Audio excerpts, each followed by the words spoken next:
Seja bem-vindo ao Ouça e Evolua. Aqui, a leitura vira conversa, E a conversa vira transformação. resumos de livros que inspiram e mudam sua vida. O conhecimento que você precisa no tempo que você tem. Olá, bem-vindos à nossa exploração de hoje. Temos aqui um material e tanto, hein?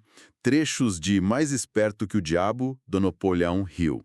Oi, pois é, um livro que já começa com uma promessa, digamos, bombástica, né? Uma entrevista com o diabo. Exatamente, uma premissa super ousada, e a nossa missão aqui é tentar destrinchar um pouco as ideias principais que o Hill traz nesses trechos. Isso, vamos focar em conceitos como medo, fé, aquele tal de outro eu. E claro, essa conversa bem controversa com o diabo. Queremos entender o que tem ali por trás, né? O que dá para tirar de útil. Perfeito, o livro mistura muita coisa, né? Psicologia, autoajuda, filosofia, e tudo isso escrito numa época bem turbulenta. Sim, o contexto histórico pesa. Com certeza. Então a gente vai dar uma olhada na jornada do próprio Hill, como ele diz que chegou nessas ideias por causa das dificuldades que passou. Muitas dificuldades, pelo que parece. Muitas. E vamos tentar decifrar essa tal entrevista com o diabo. Ver o que tem de lição prática ali, mesmo que seja numa metáfora. Ou na realidade que ele apresenta, né? Legal. Então, vamos começar a desembrulhar isso. Parece que tudo começa lá atrás, com um desafio do Andrew Carnegie, certo? Isso mesmo. Carnegie desafia um jovem Napoleão Hill a descobrir e organizar as causas do sucesso e do fracasso. Uma tarefa gigantesca. Que levaria décadas, né? E o Carnegie já adianta uma coisa interessante, Qual? que o Hill aprenderia mais com os fracassos do que com os sucessos. E fala dessa força interior, um outro eu, que só apareceria em emergências. E parece que o Hill colecionou essas emergências, né? Os trechos descrevem vários tropeços. Sim, La Salle University, Betsy Ross Candy, a escola de propaganda, a revista Golden Rule. Parece que ele até ganhava dinheiro às vezes, mas Mas não estava feliz, né? Relata um vazio, um descontentamento. exato. E o fundo do poço parece ser ali em Columbus, Ohio, em 1923. Desespero financeiro sem saber para onde ir. É fascinante como ele usa a diversidade quase como um gatilho necessário, sabe? Sim, um catalisador. Exatamente.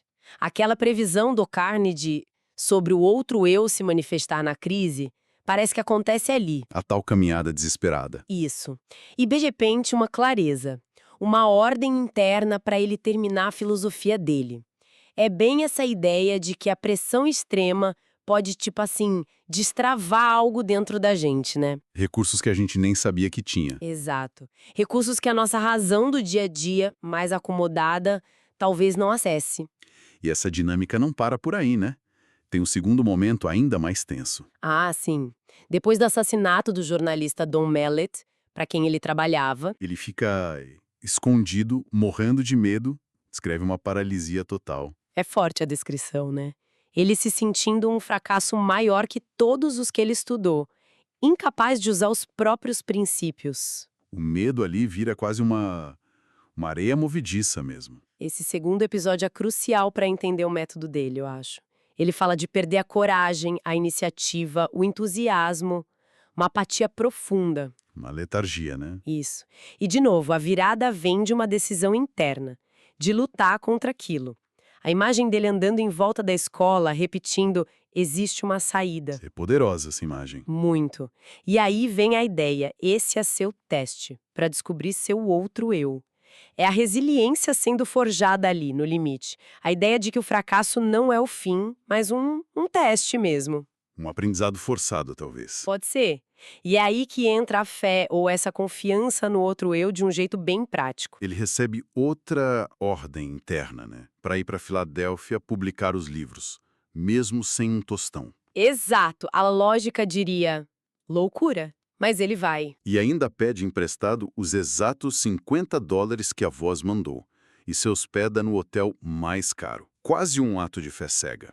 Ou de desafio, né? É interessante essa tensão que ele cria entre a razão, que ele liga ao medo, às limitações, e o outro eu, que opera pela fé ignorando o impossível. Mas não é uma fé passiva, pelo que ele descreve. De jeito nenhum. Esse outro eu guia a ação, dá impulsos que viram planos lógicos, tipo encontrar o editor Pelton ou ter a ideia do treinamento para General Motors. Que resolveu o problema de grana dele na hora. Exato. É a fé se traduzindo em ação. Ação direcionada, estratégica. Não é ficar esperando cair do céu. Tá, e aí a gente chega na parte mais polêmica, talvez. A tal entrevista com o diabo. Constrói. Ele diz que decifrou um código e forçou o diabo a confessar como ele controla a humanidade. E ele mesmo fala para o leitor. Pode duvidar se foi real ou não, mas presta atenção na informação. É uma jogada de mestre, né? Prender a atenção e a informação é impactante. O diabo não como figura de chifre e rabo, mas como energia negativa. Que está em todo lugar, metade de cada átomo e principalmente na mente das pessoas que têm medo. Essa personificação é uma ferramenta retórica muito forte. Dá um rosto, uma voz. Para quê? Para os nossos medos, para a ignorância, para a negatividade. Para tudo que limita a gente, né? Exato. Aquela história de controlar 98% das mentes, é claro que é uma hipérbole, um exagero para chocar. Mas o ponto é mostrar o quanto a gente seria vulnerável a essas influências negativas se não vigiar. Justamente. A vulnerabilidade é pela falta de vigilância mental. E como seria esse controle, segundo a confissão? O diabo aponta o medo, com M maiúsculo. A ferramenta principal dele. E ele lista aqueles 6 medos básicos que o Hill já tinha mapeado, né? Sim. Pobreza, crítica, doença, perda de amor, velhice e morte. A estratégia seria plantar essas sementinhas na nossa mente. E fazer a gente achar que a ideia foi nossa, que o medo é nosso. E os mais eficazes para paralisar seriam os medos da pobreza e da morte. Faz sentido, né? São bem primais. Totalmente. E ele ainda menciona outras armas, digamos assim. Superstição, avareza, ganância, luxúria, vingança, raiva, vaidade e preguiça. A lista é longa, Tudo né? isso como porta de entrada para a mente, especialmente a mente jovem, para ocupar o tal espaço não usado do cérebro. Essa ideia do espaço não usado é interessante. Muito. Psicologicamente falando, faz sentido. Nossos medos e impulsos, quando a gente não olha para eles, não gerencia, eles tomam conta. Viram o diabo interno. Exato. Esse diabo do rio é uma metáfora para essas nossas vulnerabilidades. E ocupar o espaço não usado é uma forma de dizer, se você não pensar ativamente, com propósito, A negatividade ocupa o espaço. isso, a passividade mental, a falta de pensamento crítico abre a brecha. O diabo de Rio também fala dos inimigos dele, né? Sim, os pensadores independentes, quem ousa questionar. Ele cita Sócrates, Emerson, Paine, Lincoln. E quem inspira os outros a pensar também, Por outro lado, os aliados seriam a pobreza, porque desestimula pensar livremente, alimenta o medo a doença que debilita, e até, olha que curioso, certos usos da riqueza. quando leva à acomodação, aos vícios, né? Preguiça mental, isso. E ele elogia, ou melhor, o diabo reclama do dinheiro do Rockefeller, porque era usado para combater doença e promover educação, ou seja, para fortalecer a mente. Então, a luta é entre pensar e não pensar. Basicamente, essa dicotomia pensador versus não pensador é central aqui. O controle do diabo, da negatividade, depende da nossa passividade. Da gente aceitar as coisas sem questionar. Exatamente. E a forma como ele fala das estruturas sociais, econômicas, mostra como elas podem tanto ajudar a libertar quanto a aprisionar a mente. É complexo. E dessa confissão toda saem 2 conceitos-chave, né? Alienação e ritmo hipnótico. Fundamentais para entender o mecanismo que ele descreve. A alienação, ou drifting, como ele chama no original, É basicamente vagar pela vida sem rumo, sem pensar por si mesmo. isso.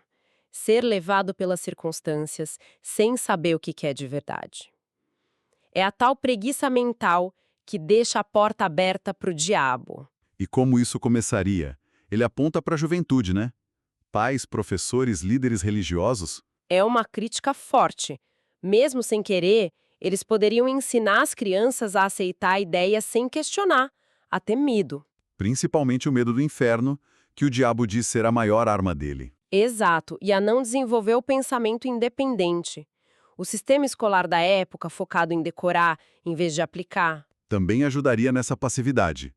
O diabo adoraria isso. A alienação, então, é essa falta de propósito definido, de um plano.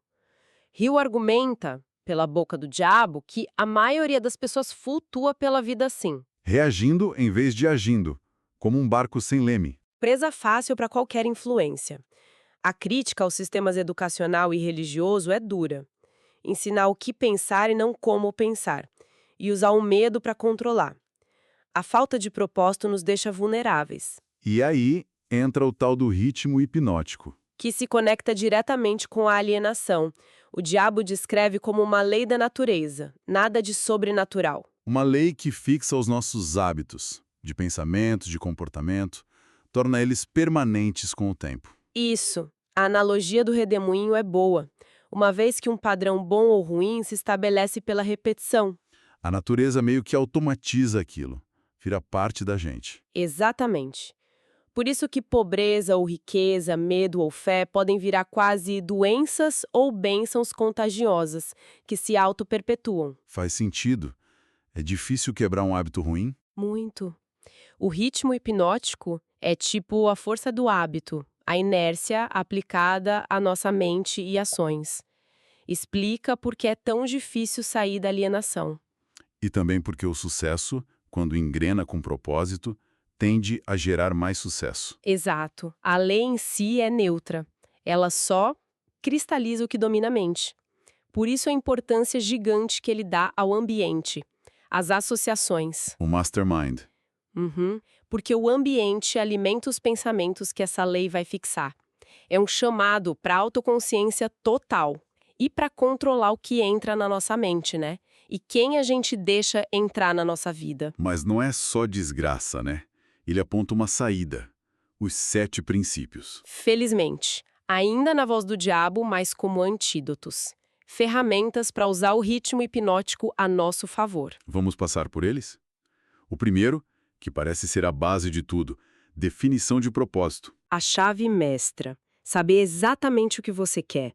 Criar um plano, focar naquilo. Isso fecha a porta para alienação. O diabo até fala que isso é a oração mais eficaz que existe. Forte isso. O segundo, Autodisciplina. dominar os apetites, as emoções. Comida, sexo e, principalmente, a língua. Não sair falando opinião negativa ou não solicitada. A ideia é, se não se controla, não controla o destino. Faz sentido. Terceiro, Aprender com a adversidade. não ver a derrota como fim de jogo. É temporária.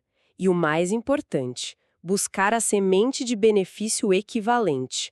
O que dá para aprender com aquilo. O fracasso quebraria o ritmo negativo, forçaria a pensar diferente. Exatamente. Força a criar novos planos, novos hábitos. Tem essa virtude. Quarto, controle do ambiente, das associações. Escolher bem com quem a gente anda. Parceiros, colegas, amigos íntimos.